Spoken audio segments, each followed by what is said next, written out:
போய் சொல்லுவாங்க, இல்லைம்மா ஆஃபீஸில் அது ஆச்சு, உடம்பு சரியில்லை, ஏதோ ஒரு காரணம். எங்கள் அம்மா என்னை பெருசாக எதிர்பார்க்குற நிலைமையிலே இல்லைங்க. நிறைய ரிஷபம் வந்து பாருங்க சின்ன வயசுலேருந்து இண்டிபெண்ட்டாக இருப்பாங்க.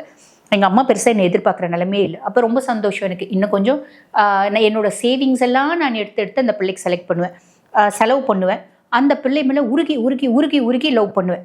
எப்படி லவ் பண்ணுவேன்? ரொம்ப சிம்பிள். இப்போ நான் தான் ஒரு பையன் அப்படின்னு வச்சுக்கோங்களேன், ரெஸ்டாரண்ட் கூட்டிகிட்டு போகிறேன் அப்படின்னா ஒரே இளநீ வாங்கிக்கிறது, ஒரு இல்லைனா வந்து ஒரே ஒரு மில்க் ஷேக் வாங்கிக்கிறது, இல்லை ஒரே ஜூஸ் வாங்கிக்கிறது, 2 ஸ்ட்ரா போட்டு வாயில் வச்சுட்டே இருக்கிறது. நான் குடிக்கிறதே இல்லை, அந்த பிள்ளையை பார்த்துட்டே இருக்கிறது, அந்த பிள்ளை குடிக்கிறது, அந்த ஸ்ட்ராவை தூக்கி வச்சுக்கிறது, அந்த பிள்ளை வந்து சாக்லேட் வாங்கி கொடுத்தா அந்த சாக்லேட்டை கவரை தூக்கி வச்சுக்கிறது. இந்த மாதிரி குழந்தைத்தனமாக லவ் பண்ணுறது யார் அப்படின்னா ரிஷபம் தான். ஆக்சுவலி இது நம்ம வந்து அந்த குழந்தைத்தனம் அப்படின்னு சொல்லுவோம். அந்த அளவுக்கு அவங்களுக்கு வந்து ஒரு லவ் இருக்கும். நான் பிறந்ததே இந்த பிள்ளைக்காக தான் அப்படின்னு நினைப்பாங்க.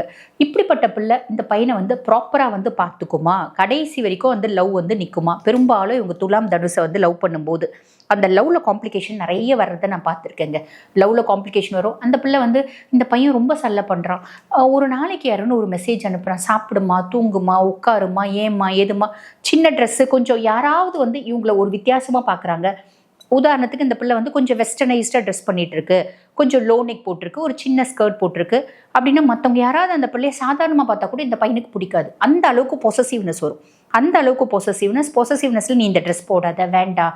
அதை வந்து ஆர்ப்பாட்டமாக சொல்ல மாட்டாங்க, அதிகாரமாக சொல்ல மாட்டாங்க. மேஷம் அதிகாரமாக சொல்லுவாங்க, டாமினேட்டாக சொல்லுவாங்க. ரிஷபம் அப்படி இல்லை. நான் ஒன்று சொன்னால் தப்பாக நினச்சிக்காத ப்ளீஸ், இந்த ட்ரெஸ் வேண்டாம், எனக்கு அவங்க பார்க்குறது கஷ்டமாக இருக்குது அப்படின்ற மாதிரி சொல்லும்போது அவளுக்கு என்ன நினைப்போகிறோம், அவ என்னமோ ஒரு பெரிய உலக அழகி மாதிரி, நம்ம என்னமோ ஒன்றும் இல்லாத மாதிரி. அவள் உடனே இது வந்து பெண் உரிமை, நாங்கள் இப்படி தான் போடுவோம் அவன்லாம் பேசுவாங்க. பட் பியாண்ட் தட் இந்த மாதிரி எங்களோட லவ் அப்படின்றது தொடரும். இதுதான் ரிஷபம். இப்போ அந்த லவ் வந்து கடைசி வரைக்கும் போதா? நான் முன்னமே சொன்ன மாதிரி துலாம் தனுசு அப்படின்னு போது இந்த மாதிரி கான்ட்ரவர்ஷியான தாட்ஸ் வரும், கான்ட்ரவர்சிஸ் வரும். நான் ஒன்று நினைக்கிறேன், நான் ஒன்றும் இல்லை, நீ மேலே பாசமாக இருக்கணும்னு நினைக்கிறேன், நான் உனக்கு ஒரு நாள் 100 மெசேஜ் பண்ணுறேன், நீ ஒரு மெசேஜ் சாப்பிட்டியா, ஒத்த வார்த்தை கேளு அப்படின்னு ஆசைப்படுறேன். முதல்ல நீ எனக்கு மாத்திரை வாங்கி கொடுத்த, எனக்கு ஒரு டீ வாங்கி கொடுத்த, அந்த டீக்கோ மாத்திரைக்கோ நம்பி உன்னை நான் வந்து லவ் பண்ண ஆரம்பித்தேன்.